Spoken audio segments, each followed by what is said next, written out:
If you tuned into the live stream, or if you want to tune into the live stream, they happen on Twitch at twitch.tv/bizarrebrin. They happen on Sundays at 8:30 p.m. Eastern Standard Time. So with that in mind, and without further ado, this is the slightly edited version of what happened on Twitch in our first week. So let's get to it. Year of the Black Rainbow by Claudio Sanchez and Peter David. The Prologue and Chapter One. Obscurity has no hero. Hi! Welcome to my stream. This is the first time I've really been in my office since it became an office. So that's cool. I remember once, like 2 years ago, I drank whiskey with my dad on the internet, and that was fun. And then I kind of stopped streaming, and I could apologize for it, but I'm not. No, what really happened was it was really unfocused, and I was dopamine chasing due to ADHD problems. And so I would stream everything. And then what was originally really exciting and fun to like stream a bunch of stuff turned into me being stressed about resetting up cameras and if the lights were right and if this looked right. And then like I wanted to stream every day something, and it became like, oh, now I've got to do 2 hours of setup and 3 hours of streaming, or however long. Like it got really overwhelming really fast, or not really fast eventually, when my body decided it was overwhelming. And so I was like, I'm just going to stop. And instead of saying anything about it, I just stopped. So I had this idea earlier this week, and now we're doing it. Welcome to my life. Brain glitch, one moment. How do I explain how this all came to be? This idea, this thing that we're doing right now. So back in December, I made a goal list for 2024. One of the things on my goal list was to start streaming again. And to do that, I had to like break it down in a way of where it made sense. What makes it approachable? What do you like about it? What do you not like about it? Like, what do you need to make this go? Because like I still have, I mean, it's not the best equipment, but the equipment that I used back when I started streaming, the reason that you fell off was because it was really unscheduled. Like I had an idea of a schedule, and then I started doing a lot of surprise streams, and my consistency was bad. So I was like, make a note to yourself that if when you start streaming again, you're going to significantly cut down on surprise streams and just give yourself a day and a time, and this is the thing that you stream. So I needed a thing and a day and a time that I could do relatively consistently. And then I also needed something that was low stress and repeatable. So I went through a handful of ideas. I was like, well, I play a lot of like board games on my computer, and I could stream that, but I do that really to decompress for me, and that's a me thing. And maybe one day I will do that. Or video games on my computer. I just have to make sure that my machine can handle it, because my machine is great. I got a new one, but I'm still skeptical because my last machine was not capable of doing the things. And I decided a while ago that Sunday nights are probably the best nights to stream for me in my timeline. I feel like this explanation is way longer than it sounded in my head. Anyway, I had a dream about the lead singer of Coheed Cambria. His name is Claudio Sanchez. He's a magnificent human. And so then I started listening to Coheed Cambria again, because I used to listen to them a lot. And then I don't know, they fell off the zeitgeist. So I stopped listening to them as much. And so I have gotten really into them in the last couple of months, and they're so good. And their music is so epic, and I perform to weird music, but like then when I tried like to move to it when I was conditioning and rehearsing and stuff, I couldn't, and it's because it's too epic. And it's not that it's not relatable, because it is. It's just a lot. Coheed Cambria is just so much too epic to perform to. Even the songs that like fit in the time signature that I usually choreograph to, it doesn't work. I want to express the feelings that this band gives me on a public platform. God, that sounds weird. But I don't know how to do that because I can't perform to them. And I mean, not that my performances get like, I don't know. Anyway, I remember I read somewhere once that Coheed and Cambria is just Rush for millennials, and I don't even care. I'm fine with that comparison because it is kind of Rush for millennials. It's very good. It's very, very good. And then I remembered back when I first started listening to them in like 2005, 6, 7. I'm old. Somebody was like, yeah, so part of the reason why their lyrics are so weird is because it's based off of comics. And I was like, what? What comics? I remember looking at these comics back when, God, I guess their second album came out. I pulled up the Wikipedia so that I could have some sort of timeline. And they're called the Amory Wars. And I remember glancing through them, and they're just a lot. Okay, so 2004 was the first graphic novel series. I probably started listening to them in like 2006 or 2007 because I'm not that cool to be on the bleeding edge. I remember looking at these comics, and they are intense. It is this action sci-fi adventure, and I never really read them, but I did look at them, and the artwork is beautiful. And I was like, that's really cool. I'm just going to keep listening to their music. Whatever. And if the lyrics don't make sense, it's fine. I listen to music in other languages, and those lyrics don't make sense either. So, like, fudge it. Doesn't even matter. So I knew of some of the plot points and knew that they were kind of in space and it was this alternate universe, and like things were named religious words, but it wasn't necessarily the Christianity that we relate to. I don't know, whatever. Recently, when I started listening to them again after not really listening to them for probably years, I was getting their song stuck in my head and really dwelling on how epic but also twisted these lyrics were. Because even the music videos are interesting, but most of the Coheed and Cambria music videos, from what I remember, have nothing to do with these sci-fi sagas. Nothing. So sometime last week, I went on this like internet deep dive of Coheed and Cambria stuff and their comics and how to find them and blah, blah, blah, blah. Because I remember even back in like 2008 and 9, getting a hold of some of these comics was really hard and expensive. So I was like, yeah, whatever. Blah, blah, blah. It's more like an imaginary quest than anything that I was ever going to actually do. I found a lot of stuff. And I found out that all of their albums are basically concept albums following this storyline of Claudio Kilgannon, which is the name of the lead character. So lead singer of Coheed and Cambria is named Claudio Sanchez, and the name Coheed and Cambria, which is another bananas name, comes from the two parents of Claudio Kilgannon, whose names are Coheed and Cambria. So I went on this deep dive, and I found out that not only did they release a bunch of comics, but they released a novel.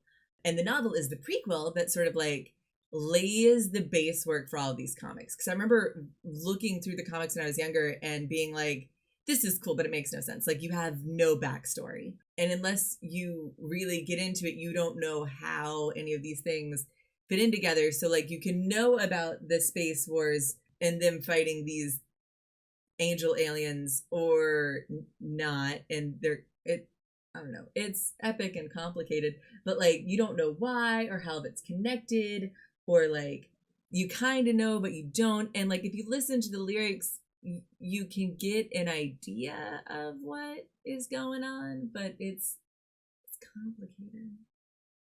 So when I found out that there was a novel that was the prequel, I was like, I'm going to get it. And so I tried to buy it in an actual book. It's called The Year of the Black Rainbow. And the actual physical book, the cheapest version I found online was $350.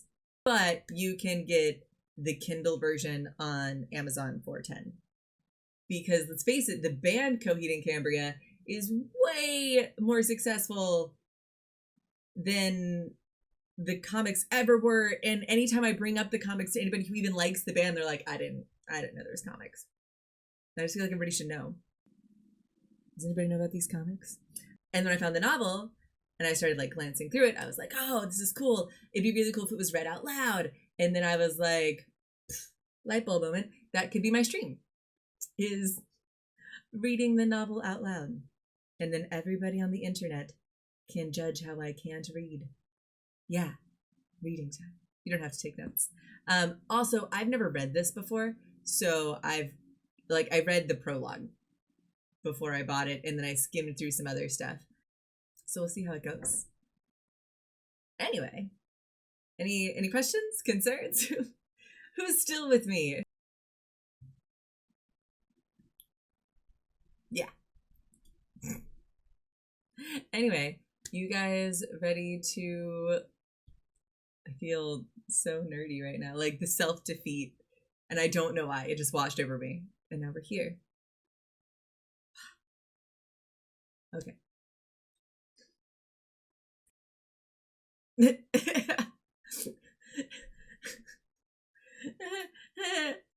And now I'm regretting my decisions.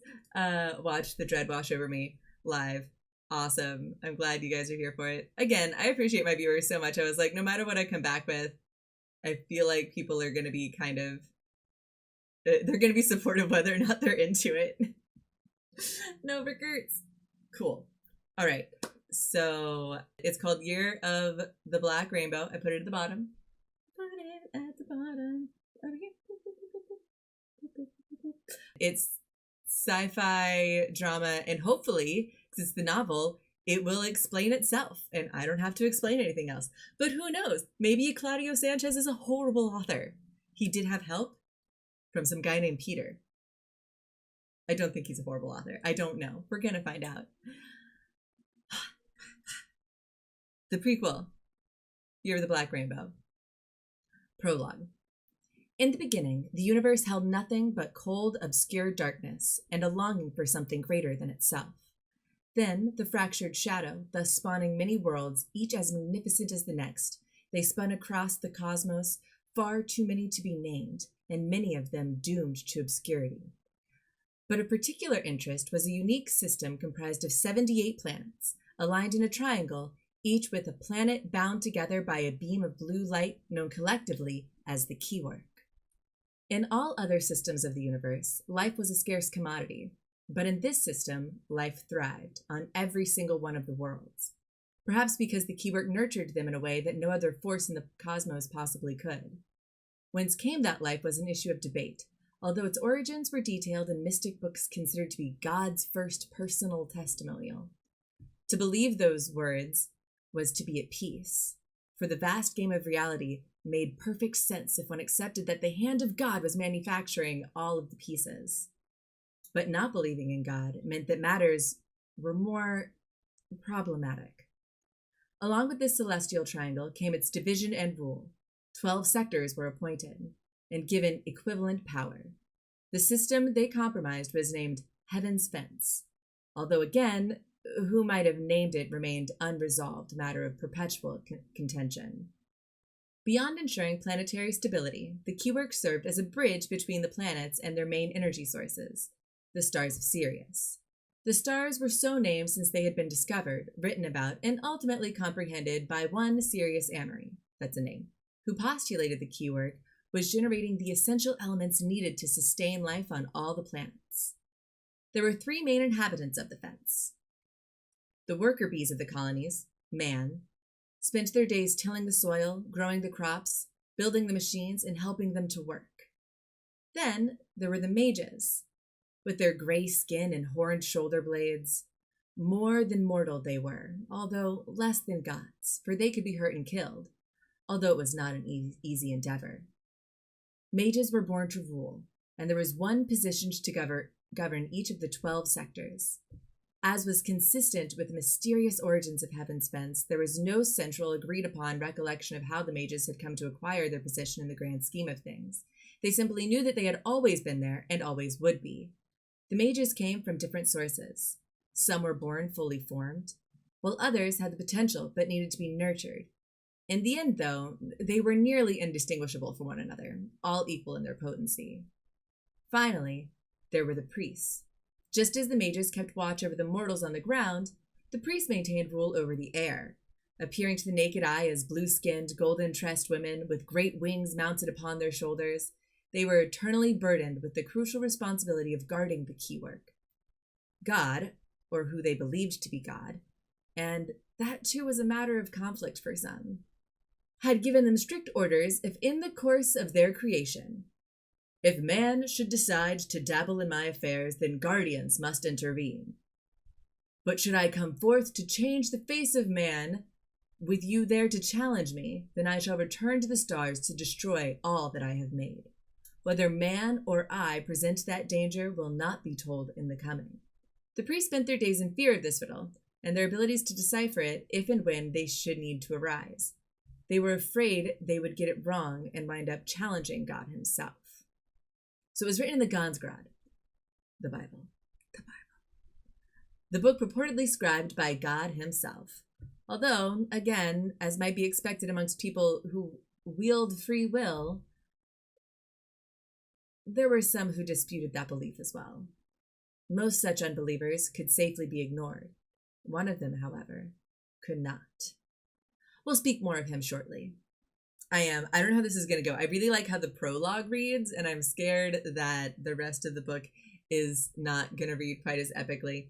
But we'll find out. All right. Somewhere in the middle. Chapter 1. Obscurity has no hero. The howling earth was aptly named. That much was beyond dispute. Why it howled, on the other hand, was a matter of very active discussion. The theologically minded saw the hand of the Lord in everything that existed throughout the entirety of the keywork, which linked all of the worlds of heaven's fence into one great, vast, triangular whole. They claimed that the howling earth was the province of the eternally damned, that there had been those who, throughout the lengthy and occasionally muddled history of the fence, had sought to attain power that was on par with that of the Creator himself. In punishment for their defiance, their souls, their bodies had been reduced to floating bits of dust, had been exiled to the howling earth, there to serve as an eternal example of what had happened when one aspired for a station that was hopelessly beyond one's reach. Then there were those of more scientific bent. They would have been the first to tell you that such legends were nothing more than fanciful nonsense. They would say that the howling earth's perpetually mournful state was simply a combination of the planet's unique atmosphere, its position in its particular sector relative to other worlds in the fence, and its terrain and the exact manner in which the many mountain ranges that dotted the surface were arrayed. There had been an entire dissertation entitled The Myth of the Howling Earth, which had resulted in much head-nodding in the scientific community, and screams like unto the damned from the religious community. The author of the text had been excommunicated, which would have bothered him had he had gone to church any time within the last 3 decades. And there were a few who did not purport to know the whys and the wherefores of the howling earth's origins, but shared one conviction, that ever since a particular ebony celestial phenomenon had made its presence known, the voices were howling louder than ever. Scary cloud makes the planet go woo. Coheed had no idea which was the truth and which was the fiction. It had been in his experience that reality typically lay somewhere between the two. Nor did he ponder the volume relative to the aforementioned phenomenon that hovered high above. He preferred to leave such considerations to Cambria. At this moment, Coheed was lying flat on his stomach on top of a mountain in outcropping that gave him a fine view of the valley spread out below. He wasn't pondering the nature of the incessant wind and its howling accompaniment so much as he was pissed off that it was blowing in his thick black hair into his eyes and little bits of debris into his patchy beard. He kept shoving his hair back, then shaking his head like a dog shedding water to get the dirt out. There was a soft chuckle next to him. Cambria was studying the valley through a pair of binoculars, and yet somehow she had managed to see his obvious annoyance with peripheral vision. "What's so funny?" said Coheed. "Hard to say. I'm torn between your pathetic grooming antics or that poor excuse for a beard." Her voice was soft and melodious. When she spoke, it almost sounded as if she were singing. He loved listening to her speak. He could do so for hours. Coheed had never said as much, though, because it sounded, well, like romantic nonsense. He fired an annoyed look at her. "You were in my head." "Absolutely not."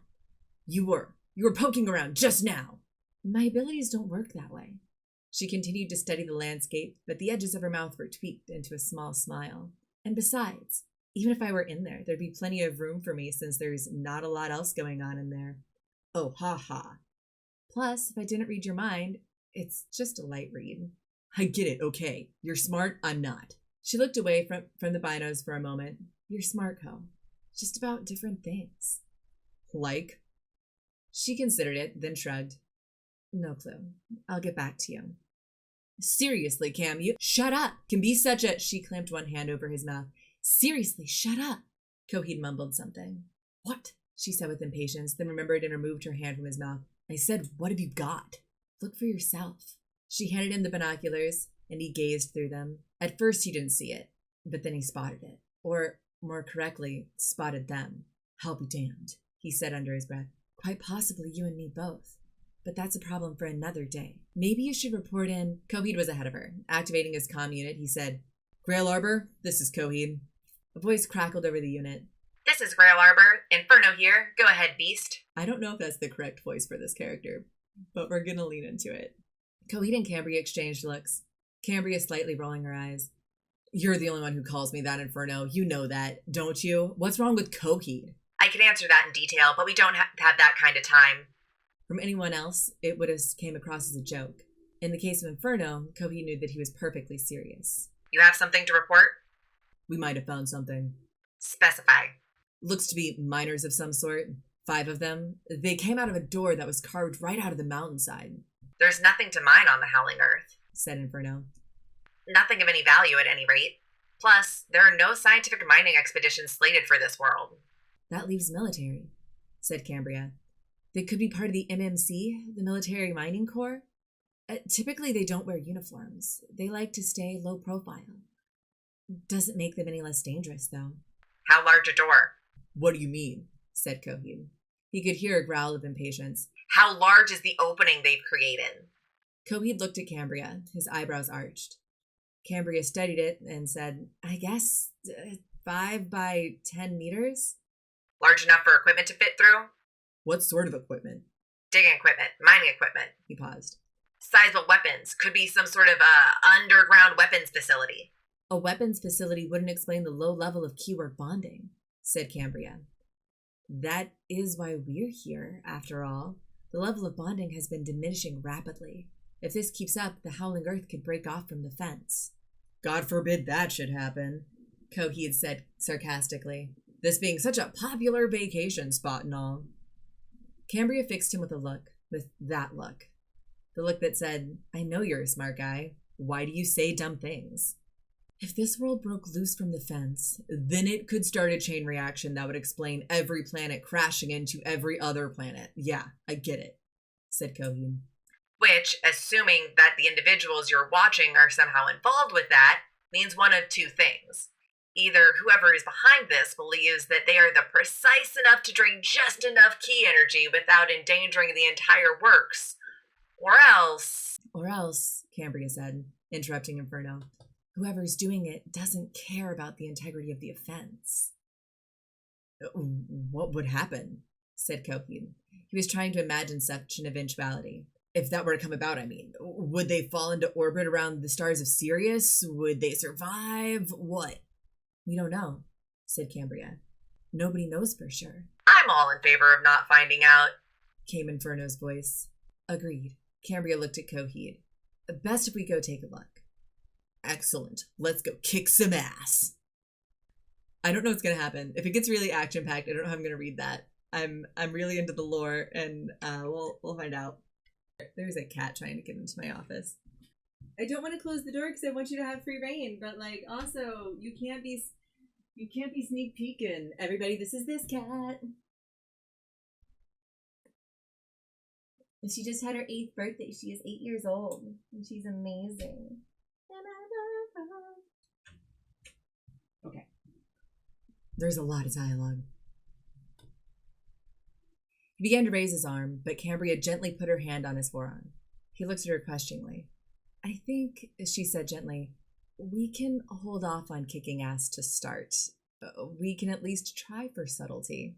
It's not as if they know who you are, said Inferno. There will be plenty of time to take direct offensive action if it's subsequently deemed necessary. Sometimes, said Coheed. You just suck all the fun out of any situation. There's nothing fun about the destruction of the keywork.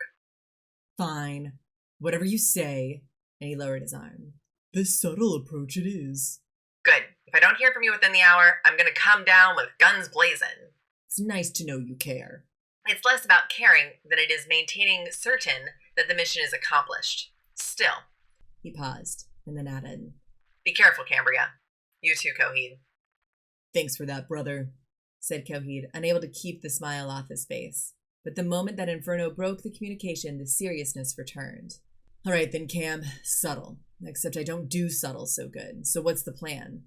We can't just walk right up to them. Can you fly? No. Then walking it is. Cam, wait! She utterly failed to wait. Instead, she backtracked, heading for the narrow path they had taken that winded through the low mountain and enabled them to reach the overlook they'd been using for observation. Realizing that she wasn't going to stop anytime soon, Coheed followed her. He made loud, impatient noises to convey his annoyance at her, and she ignored him. He had noticed that she was quite adept at ignoring him when she felt like it.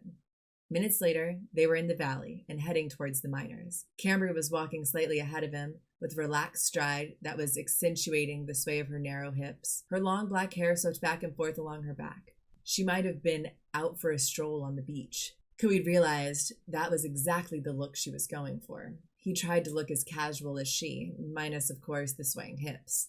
In doing so, Coheed appeared exceedingly awkward in his efforts to appear relaxed.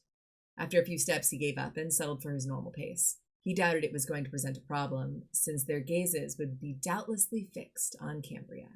He was, as it turned out, correct. The miners had gathered in front of the entrance and seemed to be speaking with each other very animatedly. Apparently something had happened that was prompting to be a good deal of discussion. Two of them were nodding their heads, two of them were shaking them, while the fifth, the largest and presumably the leader, was watching the two sides and seemingly assessing what the others was saying. So invested in their conversation were the miners that Coheed and Cambria had covered half the distance between them before they were noticed. It was the leader who did so, and he pointed with one hand while gesturing with the other for the miners to fall silent. Coheed noticed that one of the miners' hands was drifting towards the inside of his loose work jacket he was wearing. A word from the leader prompted the miner to withdraw, but Coheed immediately interpreted the gesture to mean that the miner was going for a gun. Coheed's eyes narrowed, and he felt his pulse beginning to surge.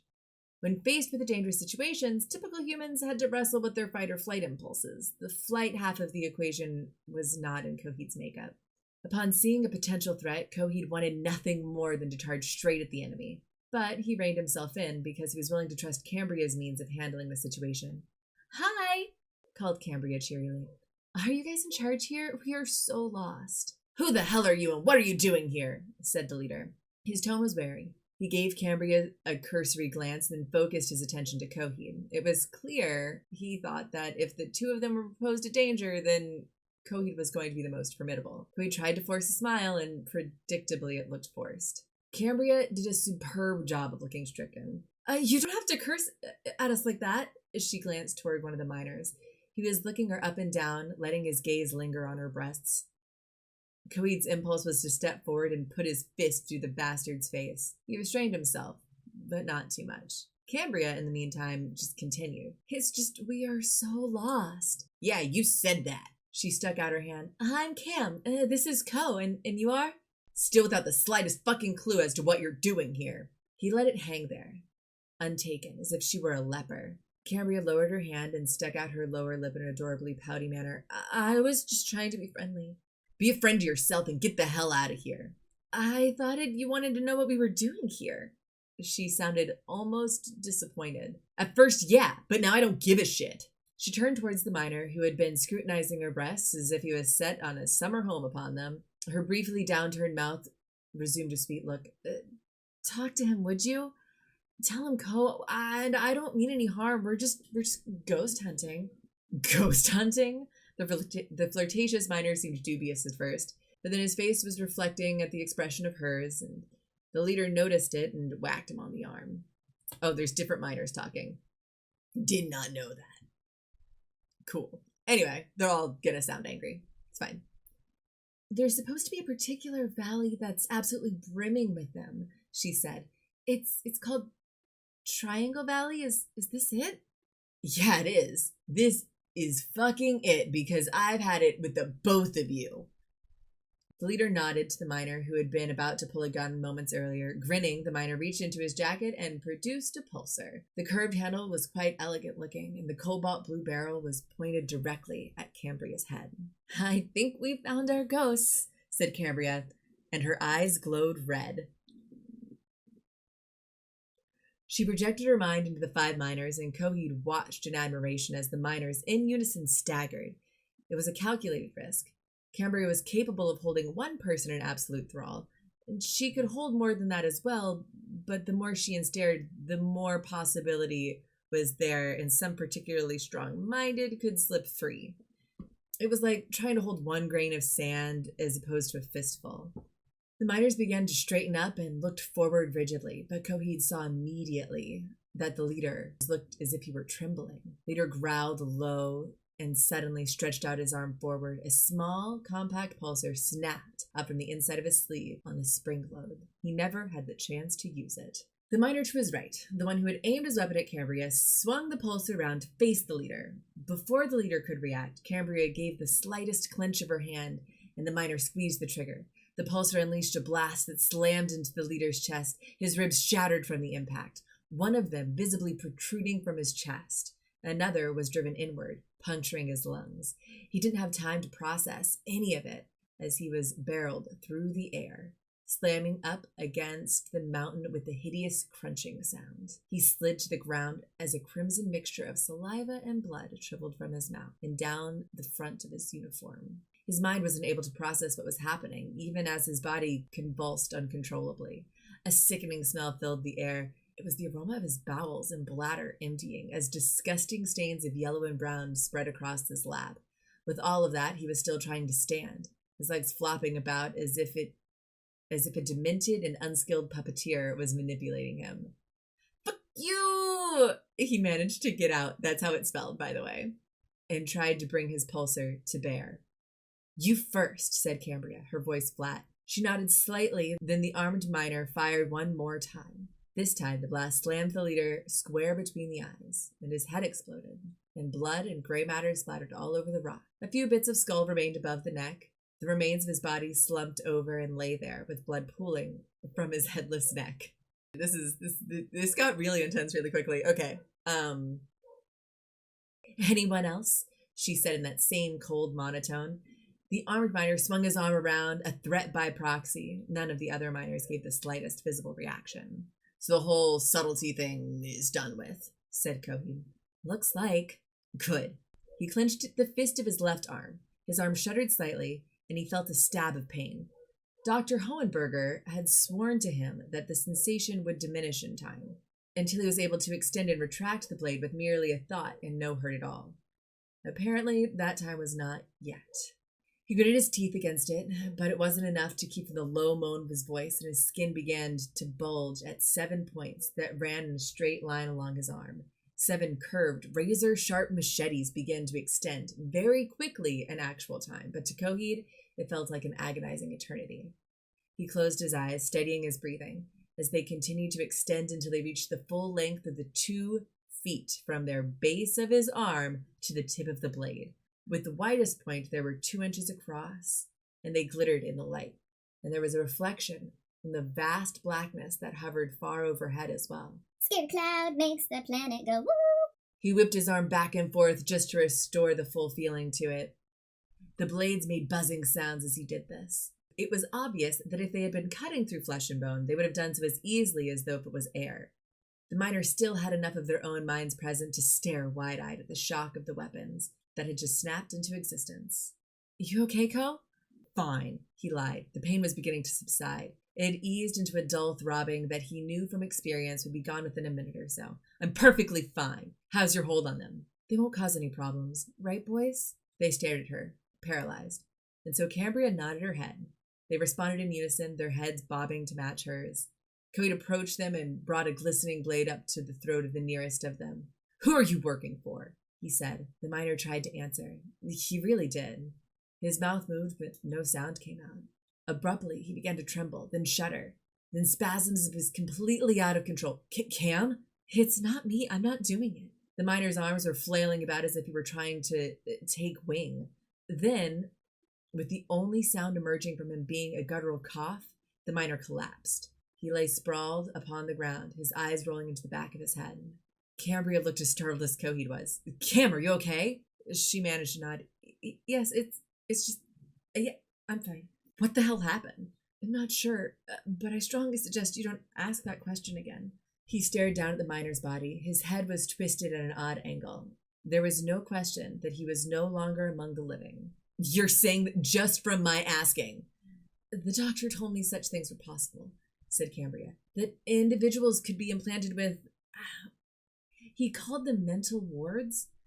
They're placed directly into the cerebral cortex, and they're crafted to make it impossible for anyone to use the subject as a source of information, as any question about the thing that the implanter wants to hide, and the subject's brain essentially shuts down. Nice. He glanced at the remaining 3 miners. If they had sufficient control of their bodies to recoil, there was no doubt in Coheed's mind that they would do so. Instead, they just stood there and stared at him, their eyes wide with terror. So they're useless for interrogation? We can't ask them what they're doing here? Who sent them if they're responsible for the diminishment of the key work? No, we can't. But I'd wager they are. I think you'd win that bet. All right, then, he said, scratching his beard thoughtfully. If we can't use them as sources of information, I'm pretty sure there's another use we can put them to. And that would be? He smiled grimly. Cannon fodder. There was no high-security locking mechanism to the mountain entrance. That was likely because whoever was inside was not expecting any sort of security threat. That indicated to Coheed that whoever was behind this was either certain of his power to the point of arrogance, or else he was monumentally stupid. He was hoping for the latter, but suspected that it was the former. That only left the question of whether that arrogance was misplaced or well-founded. This time, he was hoping for the former and suspected the latter. If for no other reason than that it seemed unlikely things could go that easily for them on their first mission. He was daunted by the prospect of a fight. Indeed, part of him was hoping for it, but ultimately he and Cambria were untested in battle, and it would have been nice to have been able to ease into it rather than be thrust headlong into a full-bore fight. That wasn't going to be up to him. He was just going to have to roll with whatever was presented to them. Cambria's 3 pawns, which was how Coheed had started thinking of them, moved robotically towards the section of the mountain through which they had emerged. Since they had been at such great distance, even the binoculars hadn't given them a full picture of what they were seeing.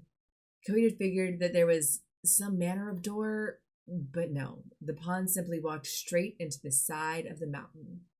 Once upon a time, more primitive or superstitious folk would have called it a glamour, a magical spell crafted to disguise something's true nature. But this was an age of science, and Coheed knew precisely what they were looking at. It was a hologram, a picture of light that had been erected to disguise the entrance.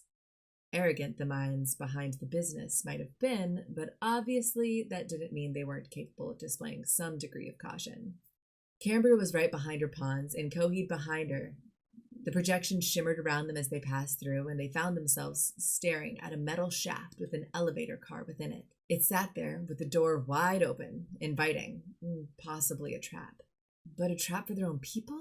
It made no sense. Let's go, said Coheed unnecessarily, because Cambria was already herding them towards the elevator. Coheed followed and saw an array of control buttons on a panel. Cam, he prompted her, inclining his head toward them. His caution was understandable. If the controls were somehow keyed only to the men that Cambria was controlling, then any attempt made by Coheed to operate the elevator would result in, well, anything, really. One of the miners reached forward under Cambria's unspoken prompting and pushing the lowest button. Presumably, they were all going down. The elevator hesitated momentarily, as if summoning the strength for the effort, then started down with a lurch. Hold mechanism, said Coheed, glancing around. Whatever's here, someone put it in place a while ago. Except, he considered it further, the drain on the keywork is relatively recent.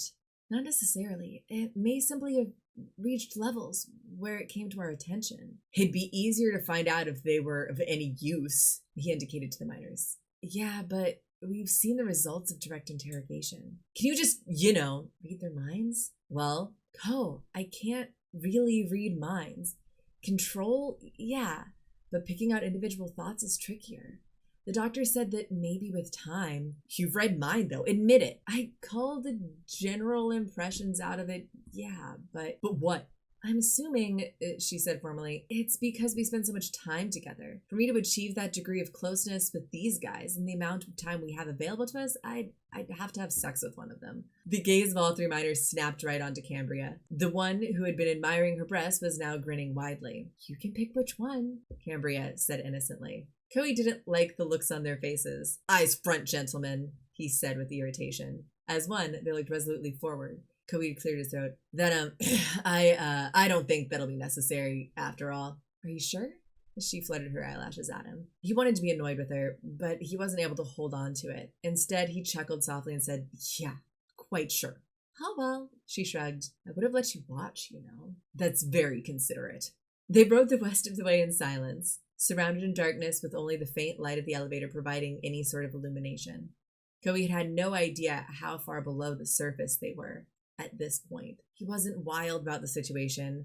They weren't being provided an easy means of exit if they needed to present itself, and I guess what happens, we go forward, he thought. Coheed staggered slightly when the elevator finally jolted to a stop.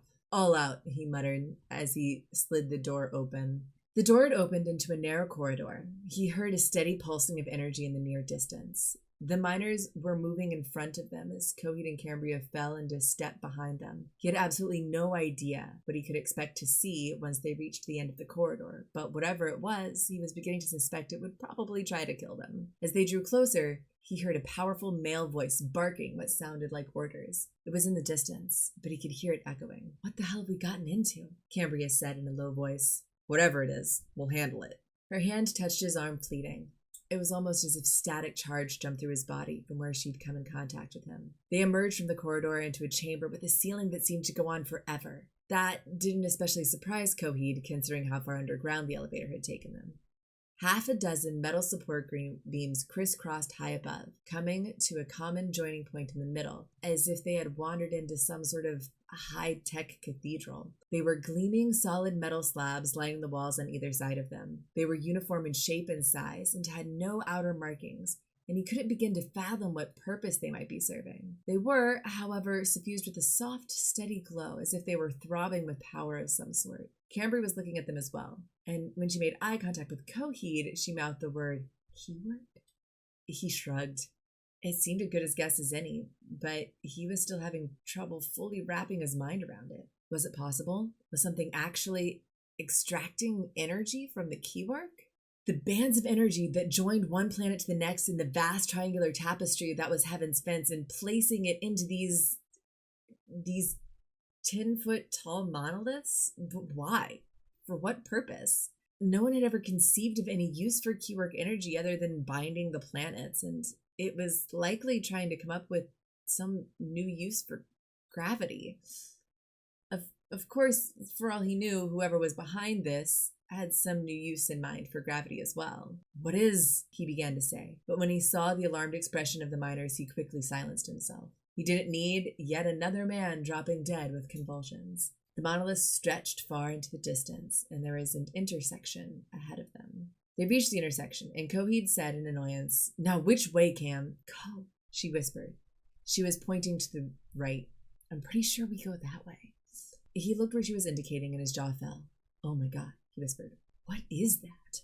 "I have no idea, aside from gigantic." "Well, it's definitely that. Here we are, Juggernaut." At the far end of the extended line of glowing monoliths, where situated to Cambria's right, was a massive crystalline structure that had stretched from floor to ceiling. Coheed couldn't be certain, but it might have been a mile or more high. The edges were jagged, and yet there was an elegant symmetry to it. There was a whirling core of energy in the middle of it, and the feeder tubes extended out from it and into what Coheed could only assume was some sort of vast processing unit. The energy that surged within it, as if they were peering into the heart of creation, was unmistakable. "That's keywork energy," Cambria said. "Are you sure?" "Oh, God, yes, that's..." No one could say that Dr. Hohenberger hadn't warned her. "Stay focused, Cambria," he had said.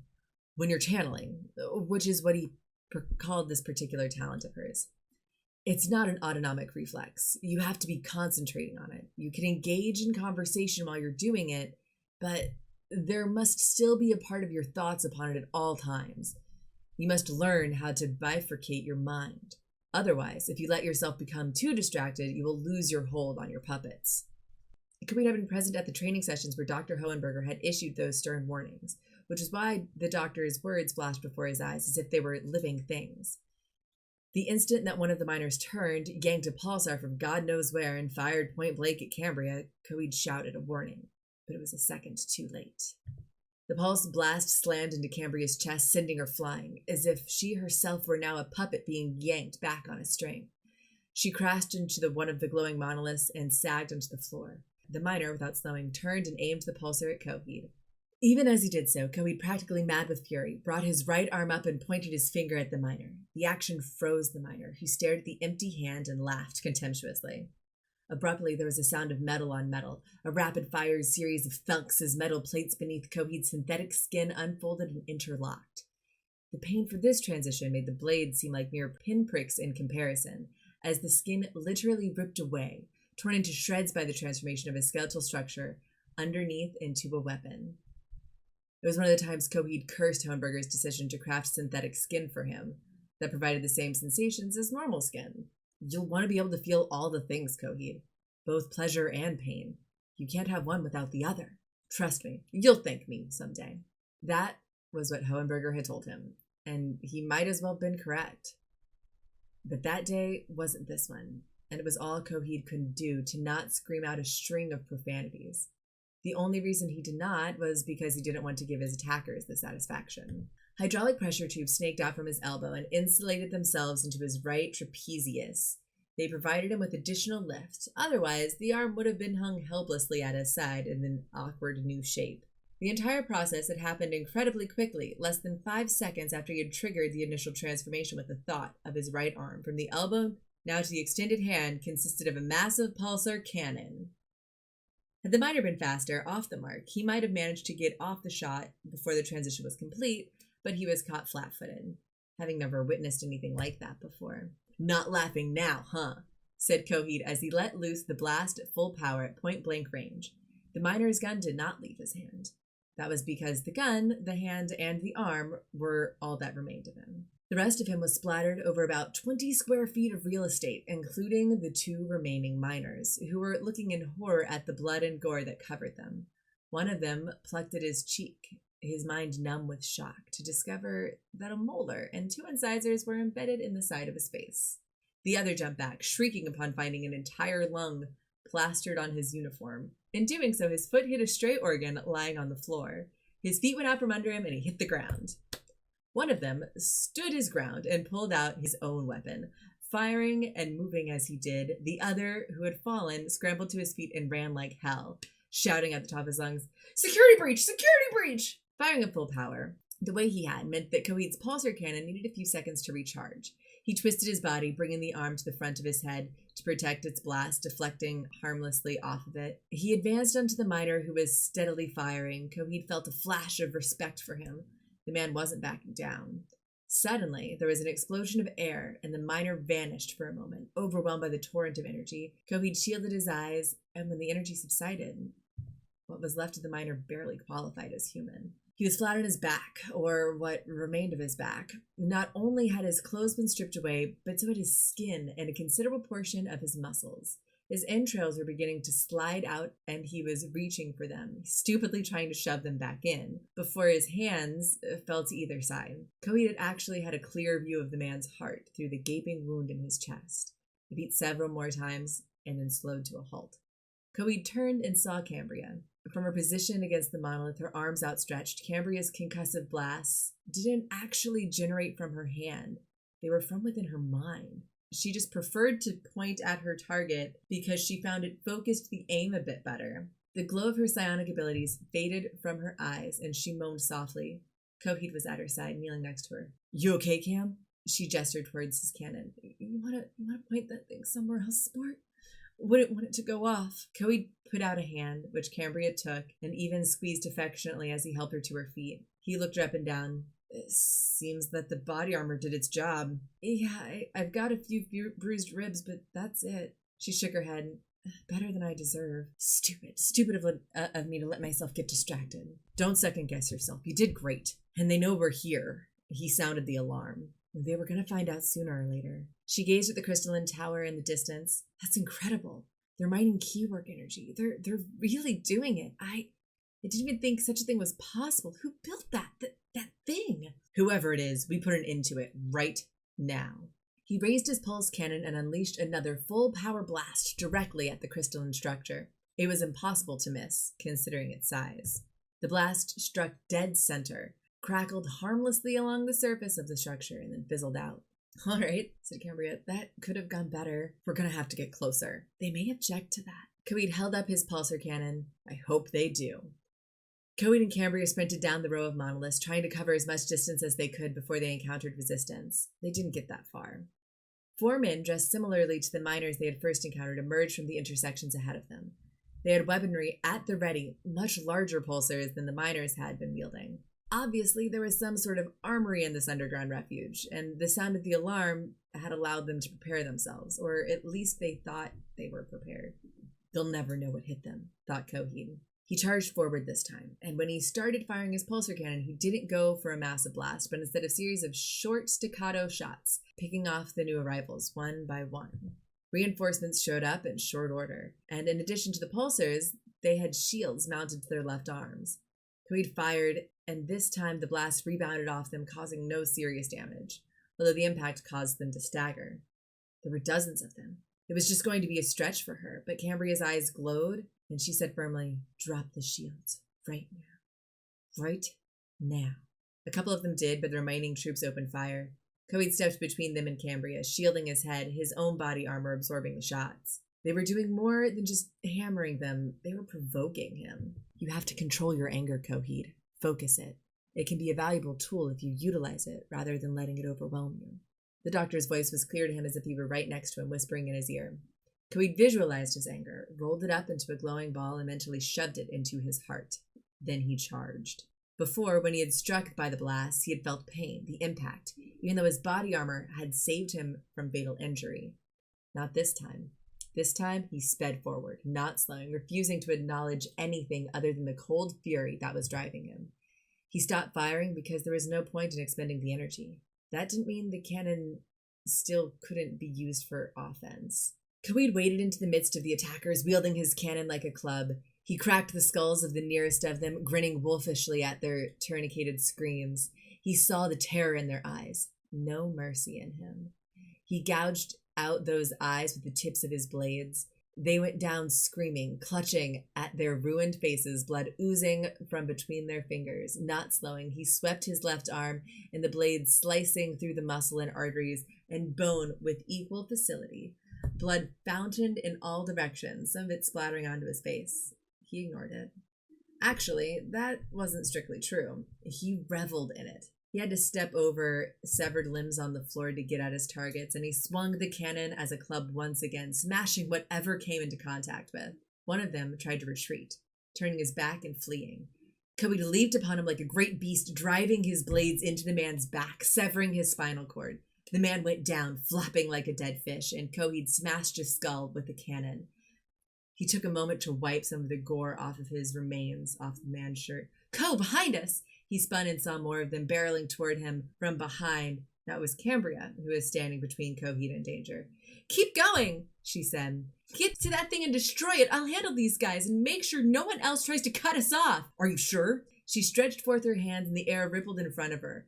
The new platoon was blasted backwards, scattered like many 10 pins, with a massive ball driving right through the middle of them. "Reasonably sure?" He nodded, turned, and started running. He was now less than 100 feet from the crystal. Certainly that had to be enough. He realized that there was no point in blasting away at the vast structure itself, and far more effective it would be to assault the support points where it was anchored. The top was way too high, but a concentration of pulsar blast towards the bottom should do the trick.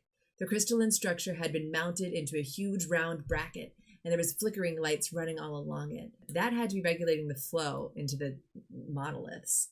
It was at that point that Coheed realized what the monoliths probably were, a means of physically transporting the energy that was being gathered. The keywork energy was being loaded into the monolith, which would then be removed from its place and taken off to wherever. He wasn't entirely sure if destroying the structure would somehow restore the energy, but that was tomorrow's problem. Right now, all he cared about was dismantling the device and putting an end to the damage it was already doing. He took up position and aimed his pulsar cannon at the huge support collar in front. "Goodbye, you bastard," he muttered as his arm cannon powered up. Suddenly, something pressed just against the base of his skull, and a low voice behind him said practically in his ear, "Just what I was going to say." Coheed wasn't even aware of his own movement. It was entirely reflexive. He whirled up, whipping around the blades on his arm, and they sliced right through the pulsar that had been shoved against the back of his head and would have, given the opportunity, blown his brains out. Standing behind him was a tall, powerfully built, dark-skinned man, bald head glistening with a fine film of sweat. He was staring in surprise at the shattered remains of the pulsar that were still in his hand. "All right, that was impressive." He spoke with a low rumble that seemed to originate from somewhere around his ankles. Coheed felt as if he should know the man. He had to think about Cambria, and would she have known him? They had both had a ton of information crammed into their heads, and Cam had been dealing with it far more effectively than he. Wanting to conserve the cannon's firepower for the crystal, Coheed tried to bring the weapon around as a club once more, but the man dropped the shattered gun and caught the cannon before it could impact. He grimly smiled. "Nice try." He seemed to move only minimally, yet suddenly, Coheed had been twisted completely around, the pulse cannon shoved deep into his own back. He tried to bring the blades back around, but he was out of position, and then his attacker grabbed his blade arm by the wrist, immobilizing it. "Who are you?" said the attacker. "The end," said Coheed with a grunt, his mind racing, trying to come up with a plan of attack. "Better than you have tried. I did not rise to the rank of general to be taken down by someone with delusions of grandeur." When he said that, it suddenly clicked in Coheed's mind. Previous bids he'd seen of him, the self-described general had been in full armor and visible only from a distance. Now, though, he knew him for who he was. "You're Deftinwolf. Mayo Deftinwolf." "Yes." Deftinwolf pushed down harder, trying to get Coheed to cry out. It didn't work. Coheed bit down into his lip rather than give any vocal confirmation that he was in distress. Still, he was immobilized in the general's grip. Coheed did the only thing he could think of. With the thought, he retracted the pulsar cannon. It wasn't going to do him any good anyway, since the general was holding him in such a way that the cannon pointed away from him. The general was caught off guard. When the gun suddenly vanished to be replaced with the mechanical hand and forearm, for a scant moment, Deftinwolf lost his grip. It was all that Coheed required, and he spun around so that he was face to face with the startled general.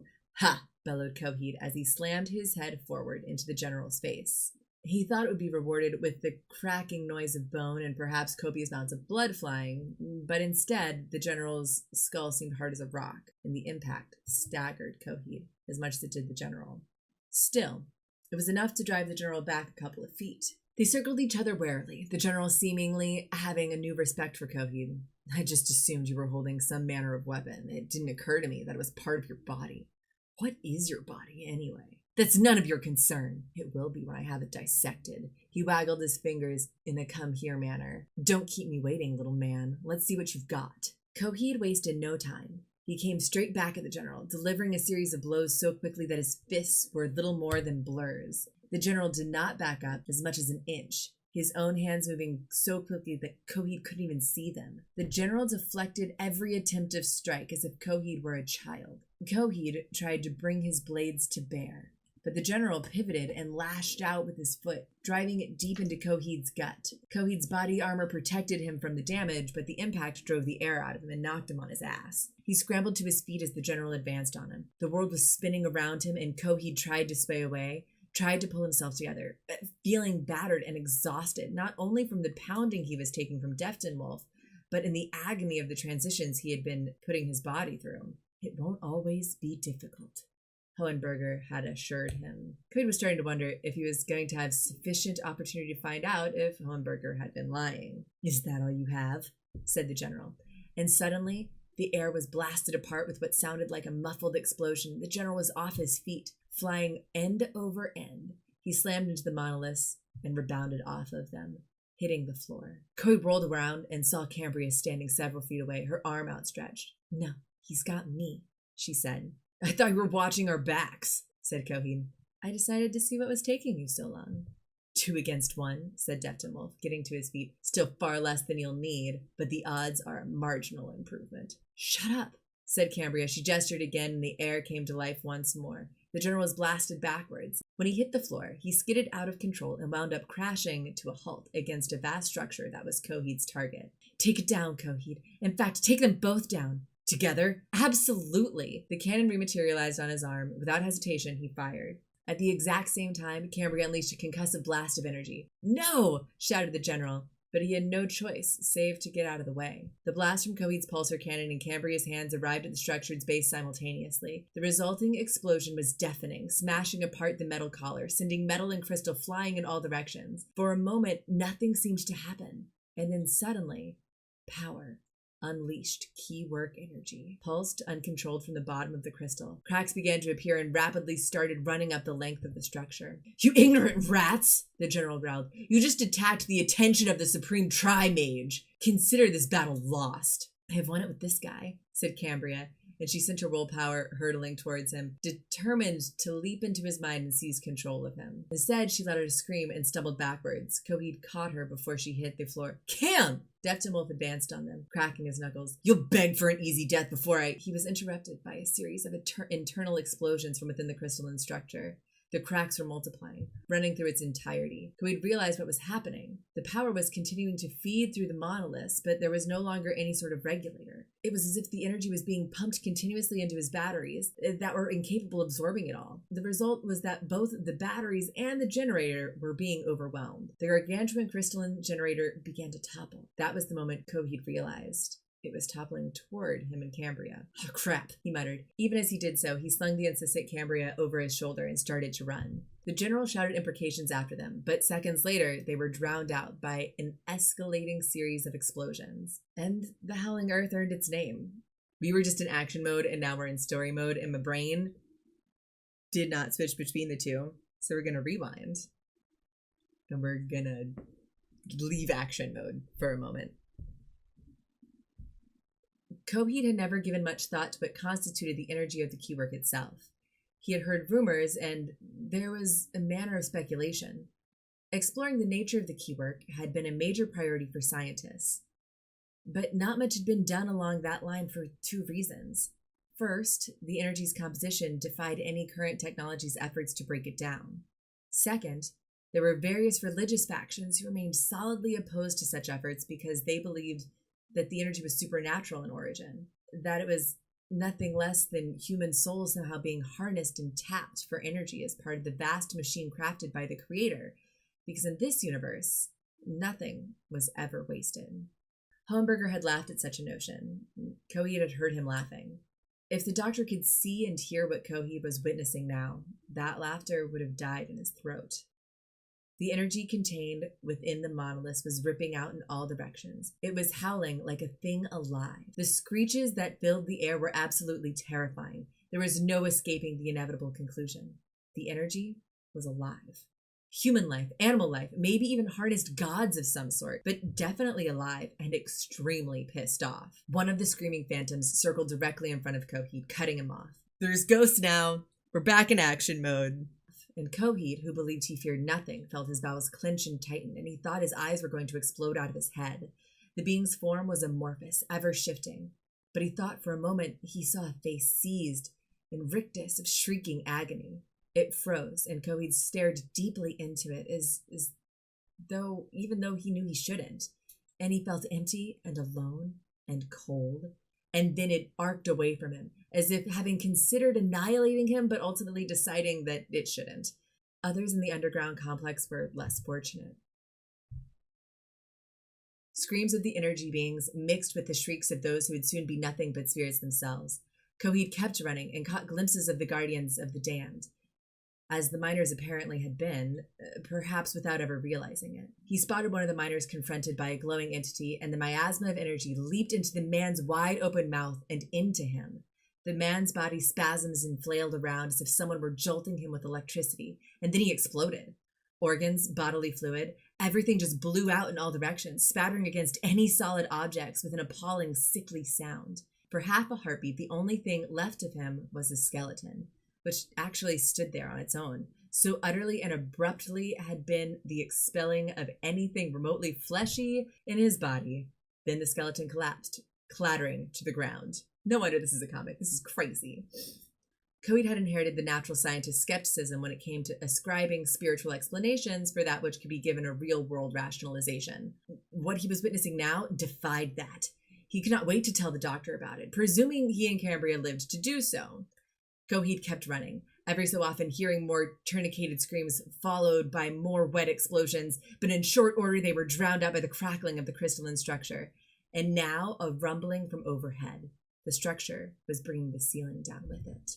He turned a series of corners, caught more writhing and exploding miners out of the corner of his eye, and then he made it to the elevator that had brought them down just in time to see the doors sliding shut. He caught a glimpse of the couple of miners within, looking terrified by everything that was going down. But one of them caught sight of Coheed and sneered at him just before the doors closed. Coheed charged forward and unleashed a carefully timed blast at the doors, smashing a hole, and Coheed leaped through, clutching Cambria tightly as he did so.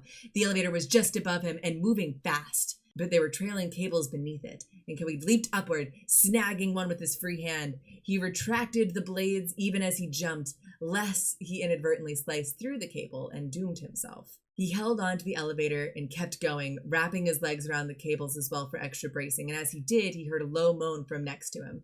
The rushing air from the elevator shaft was bringing Cambria around. Coheed felt a surge of relief. Cam, you really need to move right now. Cambria looked down at the yawning fall beneath her and automatically let out an alarmed shriek, thrashing about without realizing where she was or what was happening to her. Cambria, stay still or I'll lose my grip. Instantly, Cambria wrapped her arms around him more tightly. What the hell? This place is blowing up beneath us. You need to know more than that? Not really. What happened to you? Why did you pass out? It was like psychic feedback. When I tried to push myself into that guy's mind, there was something inside. I don't even know how to describe it. Who was he? Mayo Deftenwolf. Even in the darkness, he could see her eyes widen. He said much the same thing right after I kicked his ass. Sorry, they're having a full-blown conversation, and they're in this elevator shaft, and it's going really fast, and, like, she just got knocked out. And, like, as a person who has fainting spells and passes out, there is no way that this is the conversation I'm having in this situation. I think I'd be like, we going? Let's go. And then we'd hug tight, and then we'd go. We can do the debrief when we are not being chased by ghosts and exploding skeletons and falling structures. We're going to go back to the beginning of the scene once I process and hold my suspension of disbelief in the fact that this is bananas and this is not the time or place to have this conversation. Guys. Okay. Cambria, stay still or I'll lose my grip. Instantly, Cambria wrapped her arms around him more tightly. What the hell? The place is blowing up beneath us. You need to know more than that? Not really. What happened to you? Why did you pass out? It was like psychic feedback. When I tried to push myself into that guy's mind, there was something inside. I don't even know how to describe it. Who was he? Mayo Deftenwolf. Even in the darkness, he could see her eyes widen. The right arm of Wilhelm Ryan? We're in it now. He said as much right after I kicked his ass. Did you? Well, good. It's what we were made for, after all. This day was going to come sooner or later. Might as well be sooner. She hugged him tightly, and he was sure he could feel the beating of her heart against his. Thanks for saving me, by the way. Had to. No one else quite treats me like dirt the way you do. She laughed. No further words passed until the elevator ground to a halt. I think we're here, said Cambria. Then let's announce ourselves. He fired a single blast upward that ripped a hole in the elevator floor. There was a satisfying scream from within. He shoved Cambria upward, and she scrambled up and out of sight. Moments later, she called, "All clear!" Her smiling face appeared in the hole as she reached down toward him. He gripped her hand firmly, and seconds later, he had been pulled up and out of the floor of the elevator. From far below him, there was a distant sound of explosions, getting progressively louder. I think we should get the hell out of here, she said. Good plan. The body of one dead miner was lying smeared all over the far wall. Coheed was reasonably sure it was the one who had sneered him. Who's sneering now, asshole? The doors were open. There was no evidence of anyone else there. Whoever else had been there had managed to get out was long gone. Coheed and Cambria emerged onto the surface of the howling earth. The ground was trembling beneath their feet, and Coheed activated his commune. Grail Arbor, we need immediate extraction. I read you, Coheed. Shuttle pod will rendezvous in 30 seconds. 30 seconds? Picked up an energy surge. Had a feeling you'd be calling for an evac. Precisely 30 seconds later, the shuttle pod descended from overhead. It was a small automatic vehicle, remote controlled by the Grail Arbor, orbiting from on high. Coheed and Cambria sprinted into it and were airborne so quickly that they didn't even have time to belt in. The pod blasted upward as if it had been shot from a cannon. Seconds later, they approached the vast ship known as the Grail Arbor. The bulk of the vessel was cylindrical, with a gargantuan engine on the far end, and a pair of utility arms that extended in either direction. And at the end of them was a satellite vessel, the Leo, long-range exploratory orb. That was used for remote extended exploration when the Arbor's resources literally had to be in two places at once. The evac pod was a part of the orb, and it docked with some sort of smooth efficiency that only machines, or Inferno, which was much the same thing, could oversee. The high-speed transport tunnel whisked Coheed and Cambria directly to the command and control. The skeleton crew populating CNC nodded in acknowledgement of their presence. Inferno was seated serenely in his command chair, and the moment he saw Coheed and Cambria, he said, "It took you long enough.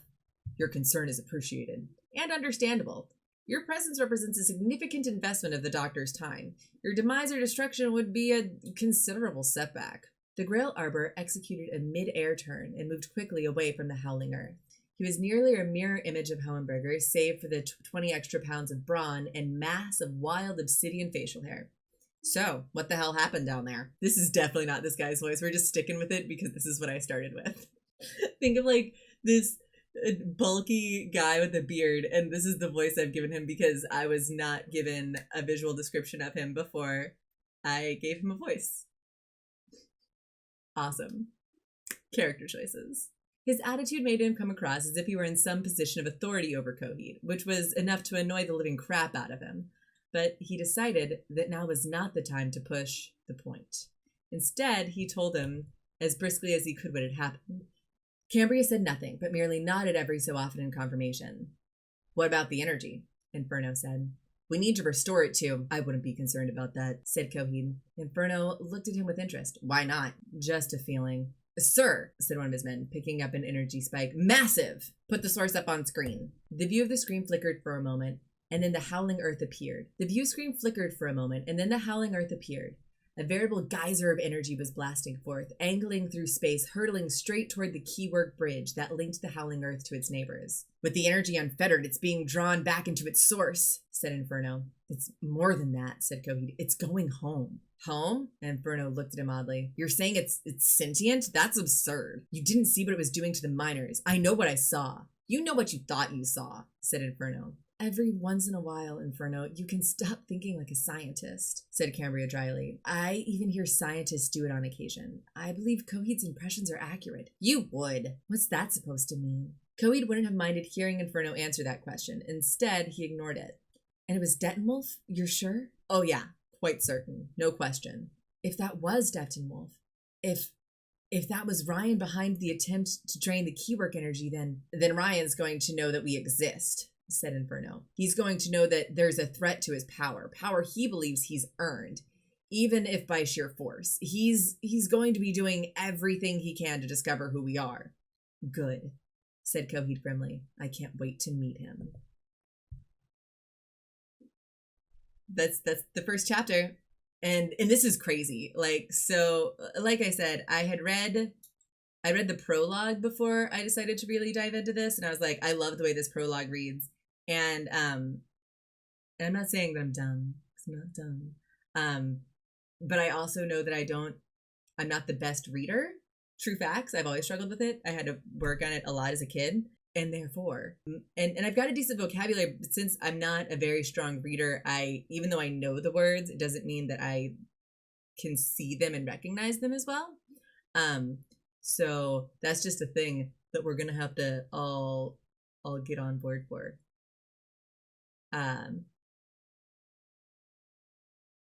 It also means that I don't read books that are super high level, and I know that sounds juvenile. And when I read the prologue, because okay, for example, I love William Gibson. He's an amazing author. I love his storylines. I think that he actually writes female characters really well. I love his visuals. I like I like a lot of the stuff that he does, but I will say that his writing style is a bit higher level than my reading ability. So even though I've read a lot of his books, I have struggled through every single one of them. And so when I read the prologue, I got a feel for the writing style and the sort of words. And like, we're still going to find some struggles. I think that's inevitable. But I think that it's colloquial enough that I won't totally get stuck on stuff. Dude, Gibson is hard. Like, I love Gibson, but his plots are weird. They're so weird. They're so good, but like there's a lot of stuff going on at once. And the other reason why I didn't want to read Gibson was he has a lot of characters, and when I read, I'm not saying that I'm like the best voice actor, but like I like to give everybody a voice and I try to stick with it. So Inferno's just gonna have this weird nasally voice for forever. Much action, much comic, very millennial. So I'm excited to see where this goes. Tell me what you think. Are you guys into it? You want to come back next week and do this again next week, and we'll read chapter 2? Yay! Then stuff can get more planned and more dramatic, or maybe we'll do more than one chapter a night. Yeah, it's exciting. You're gonna have to tune in next week to hear what happens, because right now they just like in one chapter they were laying on a mountain. We know about the Howling Earth. We've got this keyframe network, which is like psychic god that connects a bunch of planets together. But the planets, and it's fueled by souls. Souls can power things into crystals. It blew up a crystal tower. So many people exploded. So many people have exploded so far. And also, they didn't tell us about the body armor before Cambria first got shot. And I was like, well, that was fast. She's so far the only female character, so she's the one that I relate to the most. So I'm like, great. Chapter 1, we're like a third into the first chapter, and the only female lead dies. Guess we're fucked. They didn't tell me before it happened. She just got shot and went flying, and I was like, fucked. It was crazy. I'm digging it. I'm here for it. And it's a nighttime thing, and it's like bedtime stories, except action-packed. Maybe we'll try to do Sundays and Wednesdays. I think I can... Nope. Can't do that. I've got gigs on Wednesdays. We're going to try to do every Sunday. We're going to do every Sunday. Even if I have to pre-record some things. I turned off ads for the stream because I knew I was going to be reading out loud and I didn't want to have to like pause for ads. So you're welcome, I guess. I should probably be a better capitalist and be like, subscribe and you won't get ads. And I could do that, but like I'm just picking this back up after a long break, and I want to do it consistently, and like I want everybody to hang out and have fun. The Discord's channel is still live. I haven't been in it. And who knows? Maybe as this moves forward and we keep doing stuff, then it'll all kick back up. But I'm trying not to overwhelm myself. And instead, we're just going to tell epic space battle stories and read through this book. If you're at all interested, and I'm not at all sponsored and don't know this band personally, they either are releasing their next album in May, or they have released it and they start their tour in May. Anyway, Coheed Cambira is on tour. And even if you're not super into their music, it's epic. Like, they put on a really good show. And every interview that I've seen with those guys, they just seem like really awesome people. Again, I don't really know how like Twitch and copyright and stuff works. So hopefully I won't get in trouble for doing not audiobook time. Go listen to Coheed Cambria, or don't. Do what you want to do. Either way, I'm going to eat some food and drink some water. And I'm really glad that you guys came. Thanks for hanging out with me and doing story time. And we'll do it again next week. Same time, same place.